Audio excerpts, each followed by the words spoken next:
جورية البحر. لطفا هل تقرأ فنجاني؟ جاءت تتهادى في نزق، ريم بغدير الظبيان، كالنسمة أزجت فتنتها لتذيع عنين الخلجان، ناعمة كنزتها زغب مثل الكشمير الأفغاني،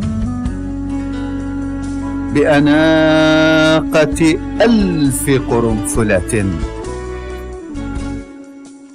ولباقة 2000 كروان. جلست والخوف بعينيها تسمع رائعة القبان، وانتبهت ترشف قهوتها بحدود شفاه النسيان. قالت والحزن يغامرها: لطفا هل تقرأ فنجاني؟ حظي كالبحر مضى زبدا، والموجة تهدر شطآني. أحببت بكل دم رجلا كالوهم بوادي الخذلان، عاهدني أن يجدل شعري كضفيرة مهر إسباني. كم قال بأني طفلته وحبيبته، كم أغواني. يكذب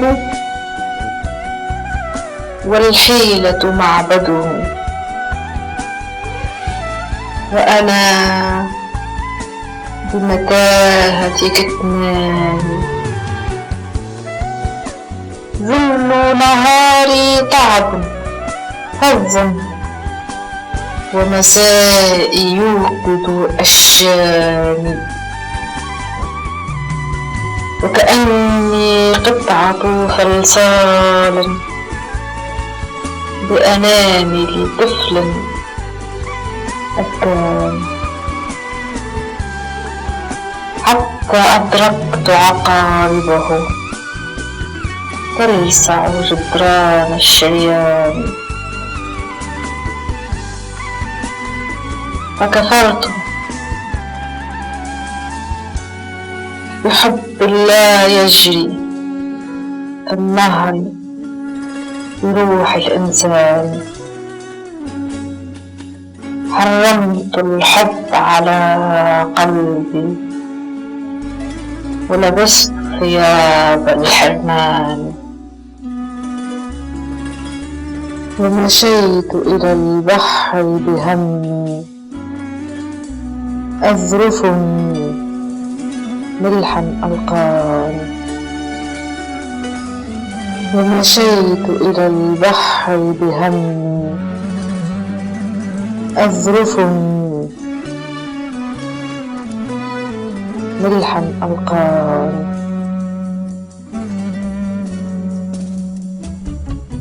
يا امرأة تشبه سنبلة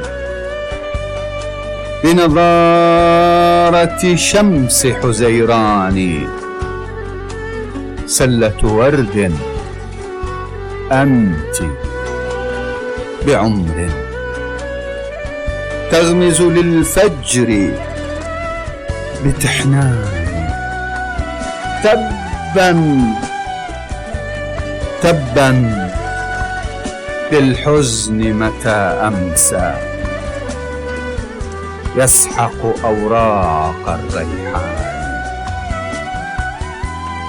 الدمع الأحمر سيدتي ليس بحكر للنسوان. المرأة لا تندب حظا بل تعدل برج الميزان.